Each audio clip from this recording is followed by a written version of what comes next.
Hello and welcome to the Kamla Show. We bring you conversations and interviews with technologists, entrepreneurs, filmmakers and newsmakers from in and around the San Francisco Bay Area. Today we are talking about Americans in India, and my two guests are, one is an American who studied in an American school in India, and the second has had an American grandfather who went to India in 1904 and introduced a certain strain of apple in India, in one part of India, and that state, you can think of him as Johnny Appleseed. So those are the two people that we're talking to. But right now we have Deirdre. Deirdre, welcome. You went to a very famous school. When we think of Woodstock, and if you're from India, we don't think of Woodstock, New York. We think of Woodstock, the school. And that's the school you went to. Exactly. Yes, Woodstock is extremely well known in India. And almost anybody you might meet, even in the Bay Area from India, if you said, I know somebody who went to Woodstock school, they would know exactly what you're talking about. And it's an American school. It is. It was running mostly on the American system for most of its history. And it has always had American students, British students, Indian students, a little of everything. It's actually been international for most of its history. And it was founded in 1854. We have a little bit, that's the quad, the photo, and that's, so we are showing a picture of your school, and that's the assembly and sports. Yeah, there are a lot of adventures you can do when you are at school. Your school is at 7,000 feet up in the Indian Himalayas. Everything, they do high altitude trekking, they do rafting down on the white waters of the Ganges, all sorts of adventure things and service things and local nature things and local culture things. When I was at school, I studied Hindi for 3 years, and then I went on and studied Hindi and Asian Studies in university. So you dipped your toe in South Asian culture. Oh yes, more than that. I was fully immersed. Fully immersed. So, so Woodstock is a Christian international co-educational school that was founded in 1854 by American missionaries or for American missionary kids? It was founded by actually an American missionary and a British, I believe he was a civil servant. Not one of the highest ranking ones, but because those tended to send their children back to England for schooling. But there was a need for a school for the children of American missionaries, of whom there actually were quite a few in India even then. In the 19th century? Yes. And so did that surprise you? At the time it didn't, because when you're a teenager you don't think about this. When I went to the school, it was still quite a heavy missionary population, but that was beginning to drop off because the American influence in India was waning from the late 60s on. And so the school at that time made a very conscious decision to become very explicitly international. So by my senior year, my class had about 1/3 Indian students, about 1/3 North Americans, which were mostly missionaries from families from the US and Canada, and 1/3 we had Japanese, Iranians, New Zealanders, Australians. We had a guy from Finland. We had a little of everything, people whose parents were in various parts of the world where they just couldn't get an education that suited what they needed back home. And so we were extremely international, and it was one of the most important parts of the education, was having grown up with so many people from so many places. So the school was founded, you were mentioning, by an American and a Britisher. Yeah. And it was first all-boys school. No, it was an all-girls school. All-girls school. Yeah, it was actually a girls' school and a teacher training college for the first 50 years or so. Now, this is interesting. This is interesting because when you think 1854 and when you think where it is located in a remote part of the Himalayas, in the state of Uttarakhand, and how did they go? Why did they establish a school for girls in that remote part of the Himalayas?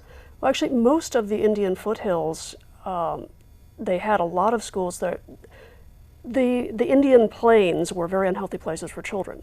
Of course, this was in pre-antibiotics, pre-everything, so children would often get typhoid and cholera and what have you and just die. The hills were healthier because there weren't mosquitoes, you didn't have malaria, the water was cleaner. So parents, to save their children's lives, would send them away for school. And to get to a remote Himalayan hill station was far away, but it was still a lot closer than sending them back to England. Like if you ever read Rudyard Kipling's story of his childhood, he was sent back to England, didn't see his parents for years. And he never forgave them. Yeah, and he was horribly abused and all these terrible things happened. And so parents either couldn't afford to send their kids that far or they preferred to at least see them once a year. So they would send them to the hills to protect their health and keep them safe. And that was, so Woodstock was far from being the only school up there. There were many. But this was the only American school? Yes, this is one of few American schools that have ever existed in India. The other one being your sister school in the southern part. Yeah, there's a school called Kodaikanal in southern India. Nowadays, of course, you have things like the embassy schools. But back in 1854, there was no American embassy in Delhi.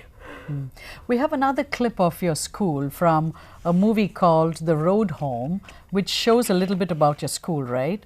Yes, I chose this clip because it shows you some scenery of what the school looks like. The film itself is a very beautiful short film which is available online, and I highly recommend it. But this one will give you an overview of the physical surroundings of the school. And this was by somebody who went to school.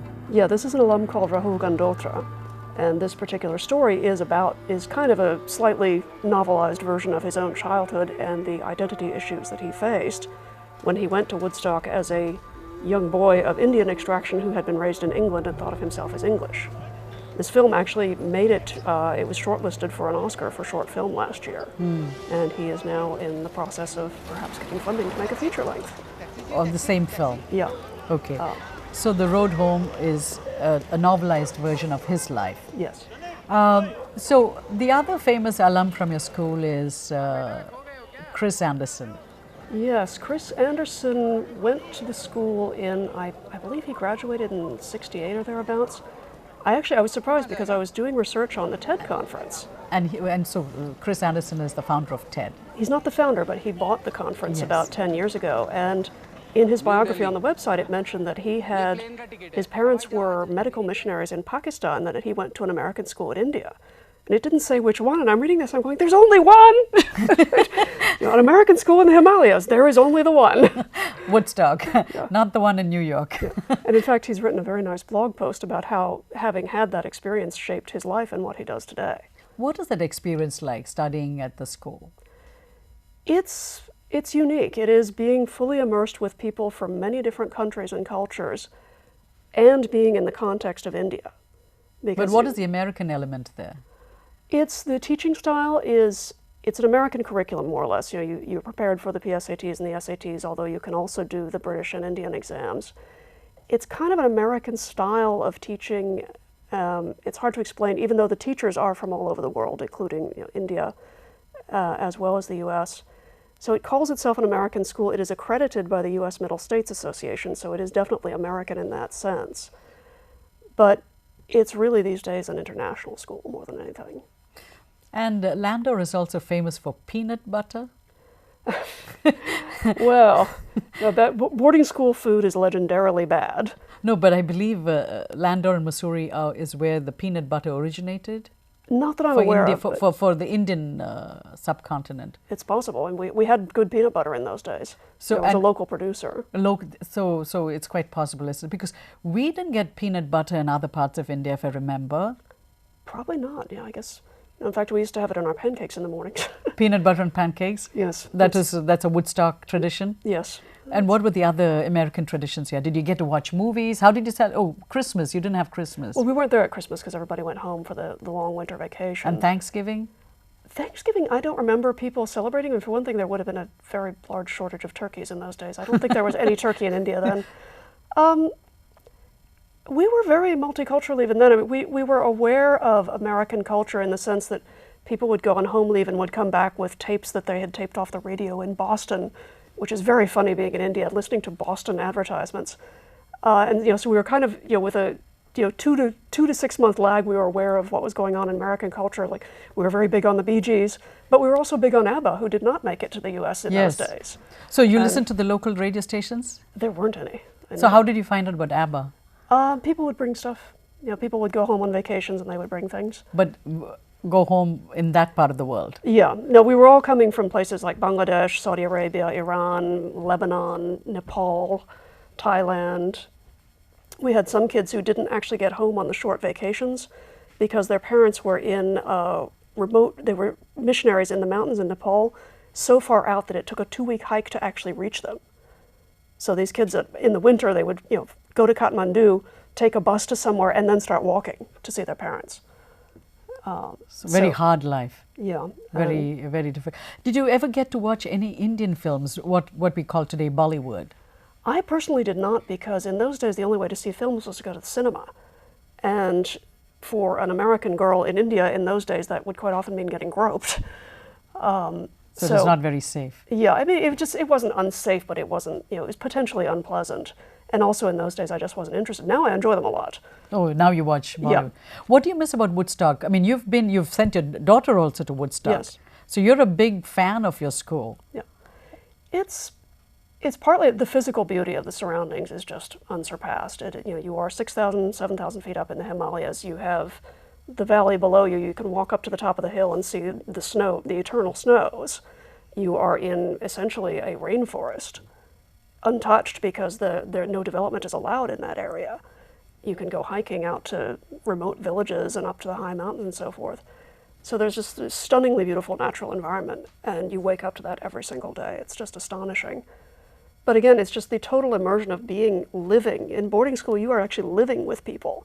So it's like having a huge extended family made up of people from all over the world. So those are my family. That's my brothers and sisters. You know, I go around the world. I visit staff members who are my teachers. I see my classmates. I see older and younger alumni, and they've turned out to be the most astonishing people. It's like there are not that many that are famous on the world stage, but you start talking to them and you get these amazing individual stories about what these people have been doing with their lives. And it usually turns out to be some kind of service to the world. We were not all Christians even then. We were not all missionaries. You were not a Christian? No. My father was the head of Save the Children in Bangladesh, so he was kind of doing development work. So I call him missionary without portfolio. But even those of us who were not raised in that service tradition, we have ended up serving in some way. How have you served? I like to think I've done a little bit towards helping make technology easier for other people to understand. And you're part of a company called Joyent. Yes, it's a cloud computing company, and I'm actually the head of educational programs there, so part of my job is to help training to happen, and I also do things like technical videos. I arrange very technical events, and then I film them and stream them so that people all over the world can see them. So, and I've written technical books, and I've done documentation, so I'm always helping people to communicate. When are you next going to Woodstock? I don't know. Probably not this year because I'm going to Australia, but there's a good chance I'll go in the next couple of years. I was just there 2 years ago because we had a big anniversary for my class. Which was what, the 30th? 30th. And everybody came? Not everybody, but we had about 40 people between classmates and spouses and so forth. How many students were there in a class? In our day, we graduated about 70. 70? But today the classes are much bigger.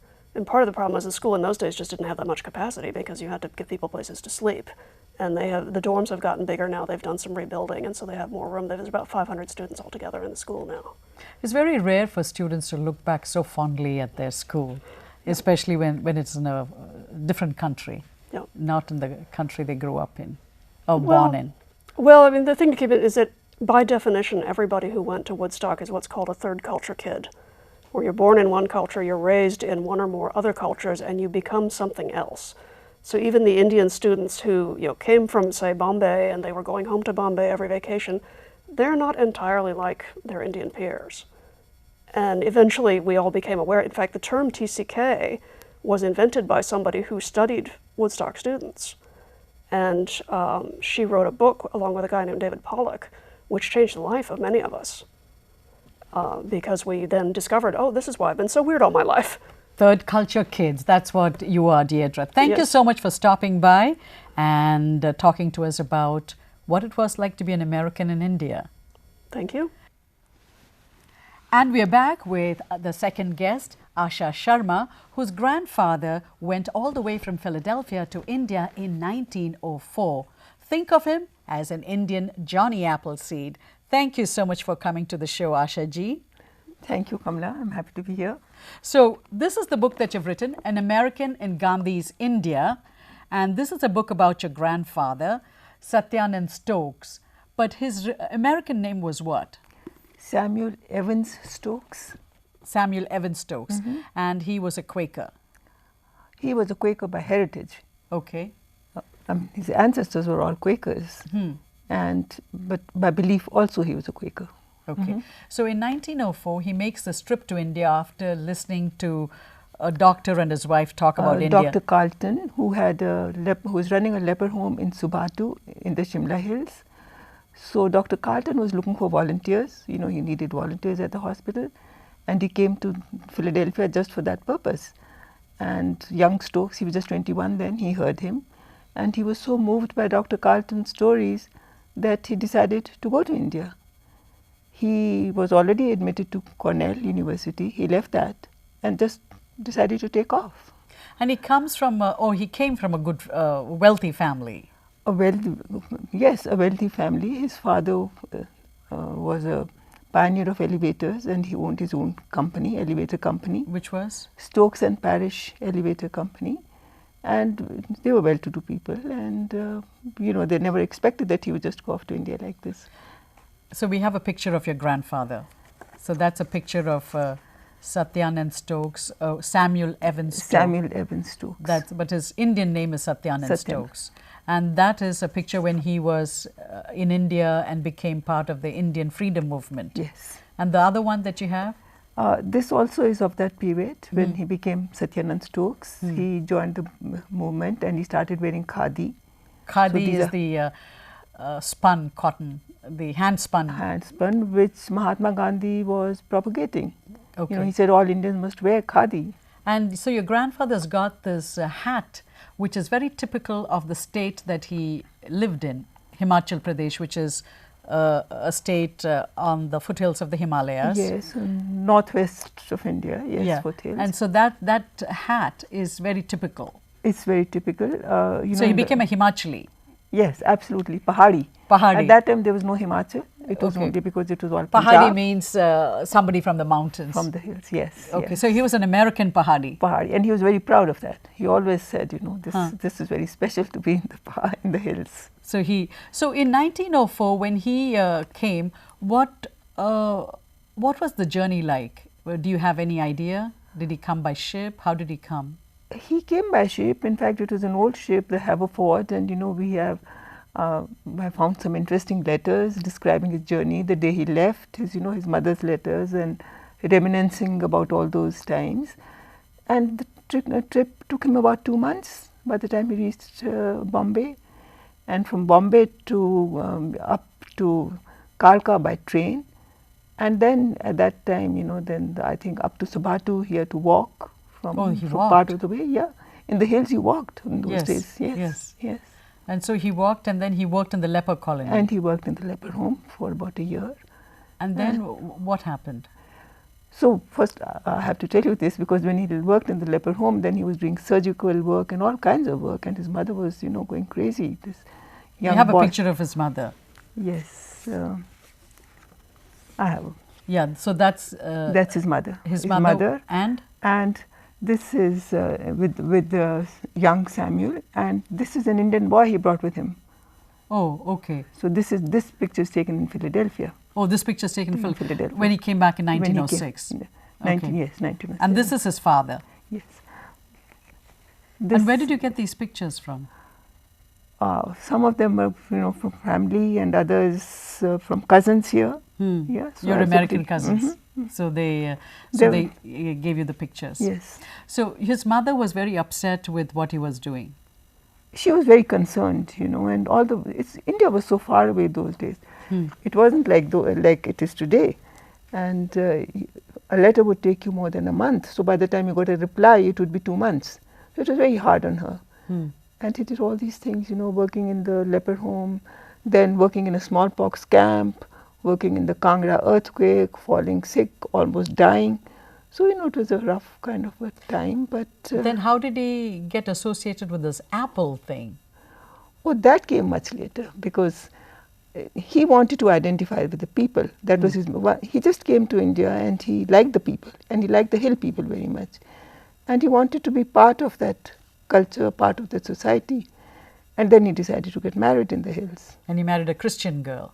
He married of Indian origin. Yes, because because he was Christian naturally, and he married in the hills.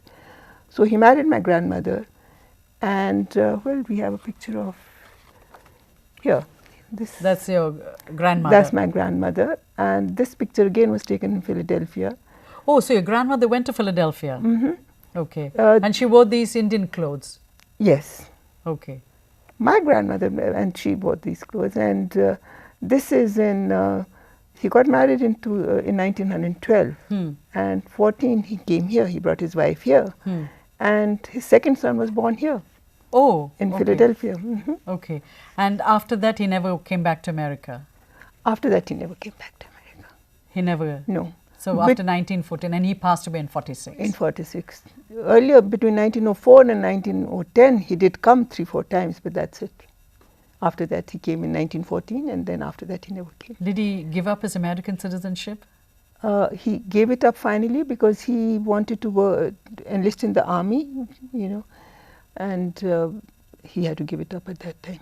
And he was the only American to be put in jail for fighting for the freedom of India? So he was so involved with the Indians, and he was, you know, he thought he just wanted to do the right thing. I think it was always also his Quaker background that was working, you know, justice for all, be fair, you know, everyone, so equality. And then he thought that India needed to be free. And the Jallianwala Bagh, you know, so many people got involved in the freedom movement because of that massacre at Jallianwala Bagh. And that is what drew him to the freedom struggle. He became close to Gandhi and to other leaders. He was all over the country, and his name was in every newspaper. You know, for about 2 years he was an important man. And then he was jailed for 6 months, and he spent 6 months in Lahore Central Jail. How did he change his name? How did he become Satyanand Stokes from Samuel Evans Stokes? You see, he got married, and then he realized that the Hill Society at that time was they're very strict, and the rules about caste and religion was horrendous. And he found that he could not be part of that society unless he was with the majority. His family could not be part of the society unless he was with the majority group. So he decided to change his religion. Having said that, it did not mean much to him. It was not a religious per se, you know, decision, because he was actually a Vedantist, and he found that the Vedantists and the Quakers have a lot in common. So he found a lot of commonality between his own beliefs and the beliefs of the Vedanta. So they looked through the same lens in some ways. Yes, you know, you look within and find the answers. And Satyanand means? One whose joy is in truth. One whose joy is in this truth. That's his, and That's he chose that name. And he chose that name. Okay. When did he become Satyanand? And that was in 1932. So a few years before. Before his death, yes. So tell us about the apple part. So after he, as I said, that he was in the freedom struggle, and very actively involved in the freedom struggle. And then he said, this is really not what I want to do. I want to be of service to my people. He went back to the hills, and he stayed there. He opened schools, and he started this apple revolution. The people were so poor. It's amazing. But the apple revolution started because he got this saplings of delicious. He was looking for something for the people, and then he found these saplings, and in fact, he'd taken the saplings from Philadelphia in 1916. When your grandmother and he were there. And then when he went back home, he planted these. So I would say that was the time the seeds of the apple revolution started. Later he experimented with several other strains of apples, 33 strains of apples. He found the Red Delicious to be the best, and that is what he propagated. And today the state that he called home is famous for its apples. Not only famous, but it's one of the leading states of the country. The people are all well-to-do, and that's all because of him. Because apples he introduced gave a living to all villagers, big and small. You see. So did he end up making a lot of money? He personally, in fact, a lot of misconception there is that, you know, people think that he will probably have a lot of money, but he had no money. When he died, there was 500 rupees in his bank. Which is equivalent of less than $10 Nothing, today. yes. So what he used to do, money was always an issue with him. Whatever money he had, he used to give away in charity. Whatever money his father used to send him, he used to give it away. So he spent all his money on different things, on schools and on helping people, and whatever was left at the end of the year, he would give it away in Gupta Dan, secret charity. So that's what he did with his money.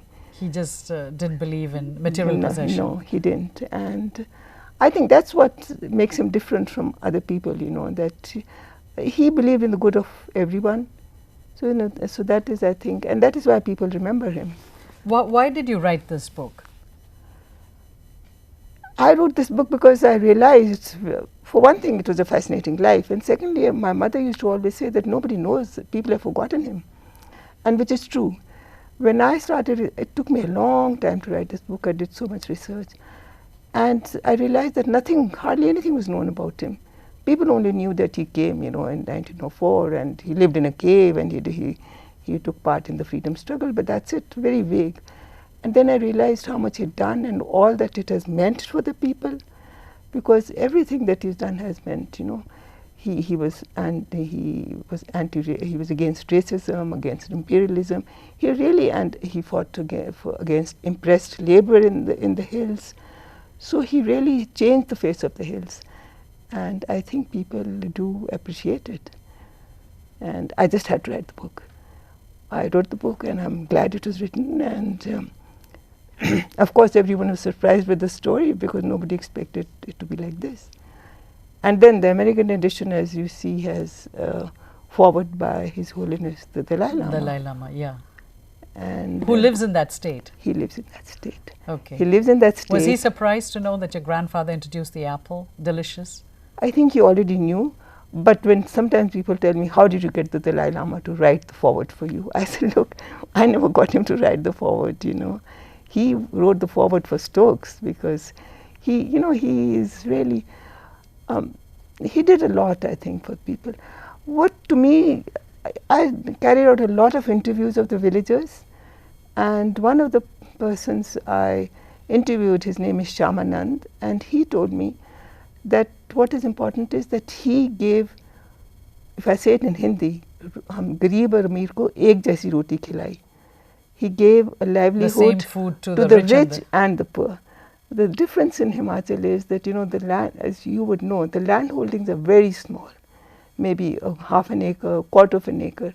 But the apples, if you grow apples on them, you get a subsistence living. So that is what I think makes a lot of a difference. Thank you for stopping by today and talking about your American grandfather, an American in Gandhi's India. And when we next go to India, hopefully we get to go to Himachal and look at those apple trees. Yes, do that. Thank you very much. And thank you for watching. We'll be back again with another show. Until then, goodbye. So this is